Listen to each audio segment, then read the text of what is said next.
तुम्हाला माहित आहे का की जेव्हा आपण आनंदी होतो ना तेव्हा आपल्या शरीरामध्ये जसं रक्त वाहतं ना तसं आपल्या शरीरामध्ये गुड हार्मोन सिक्रेट होत असतात. आनंदाचे स्त्राव म्हणूयात, आनंदाचे रसायन म्हणूयात. आणि हे जे आनंदाचे रसायन असतात ते खूप महागड्या गिफ्टमध्ये नाही आहे, पैशामध्ये नाही आहे, या वेगळ्या वेगळ्या गोष्टीमध्ये आहे. तर तुम्हाला जर तुमच्या मुलांना आनंदी ठेवायचं असेल तर तुम्ही या छोट्या छोट्या ट्रिक म्हणजे तुम्ही ते अवलंब करू शकता. पहिली गोष्ट म्हणजे जे आपला मेंदूमध्ये हे जे गुड हार्मोन्स आहेत त्याचं नाव आहे डोपामाइन. डोपामाइन म्हणजे काय की जेव्हा आपल्याला कोणी ना बक्षीस दिलं, शाबासकी दिली, आपल्याला कोणी कौतुकाची थाप आपल्या पाठीवर पडली ना की आपल्याला खूप छान वाटतं. मग आता आपण मुलांना काय आता बक्षीस मिळालं की त्यांना खूप आनंद झालेला आहे. तुमच्याकडून पण कौतुक येऊ द्या. मुलांचं डोपामाइन खूप वाढणार आहे, तुमचं डोपामाइन खूप वाढणार आहे, घरामध्ये खूप आनंदाचं वातावरण होणार आहे. दुसरा हार्मोन आहे ऑक्सिटोसिन. ऑक्सिटोसिन हा प्रेमाचा हार्मोन आहे. बऱ्याच वेळ कामाच्या गडबडीमध्ये आपण मुलांना जवळ घ्यायचं विसरतो. अजून लहान गट आहे तुमचं, त्याच्यामुळे अजून तुमचे मुलं अंगा खांद्यावर खेळतात.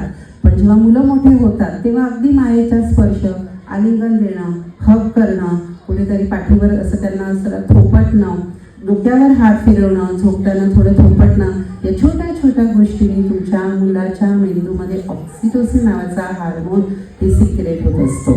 तिसरं आहे सिरोटोनिन. सिरोटोनिन हार्मोन हे माहिती आहे, जरी ते मेंदूतून स्राव होत असतो ना तरी ते आपला 90% ते आपल्या आतड्यात, आपला स्मॉल इंटेस्टाईनमधून ते स्रावत असतो. म्हणजे मग आपण छान छान कधी बघा जेवण केलं, लग्नाला जेवायला गेलो, पार्टीज केले तर आपल्याला आनंद होतो, कारण हे आपण खाण्यामुळे आपल्याला आनंद मिळणार आहे. मग आपण असं एखादा मुलांना हेल्दी पिझ्झा वगैरे मी म्हणत नाही, नूडल्स म्हणत नाही, पण तुम्ही असं हेल्दी पोटभर जर मुलांना पौष्टिक खायला दिलं तर मुलांना आनंद होणार आहे. आणि शेवटचं महत्त्वाचा हार्मोन म्हणजे एंडॉर्फिन. हा एंडॉर्फिन हार्मोन हे फक्त आणि फक्त व्यायाम केल्याने आपल्या शरीरामध्ये तयार होतो, आपल्या मेंदूमध्ये तयार होतो. त्याच्याने आपला आत्मविश्वास वाढतो, कॉन्फिडन्स वाढतो. मला विचारतात पालक, मॅडम मुलांनी किती तास खेळायला पाहिजे, तर मी सांगते की मुलांनी फक्त 2च तास अभ्यास करायला पाहिजे. त्या व्यतिरिक्त जो काही वेळ भेटेल ते मुलांनी फक्त आणि फक्त खेळायला पाहिजे. तर एकच शॉर्टमध्ये सांगणं आहे की मूल आणि फूल सगळे वेगळे वेगळे असतात. सगळे मूल सगळे फूल वेगळे वेगळे आहे. सगळ्याचा रंग वेगळा, सगळ्याचा गंध वेगळा, महत्त्वाचं सगळ्यांचा उमलण्याचा वेळ सुद्धा वेगळा.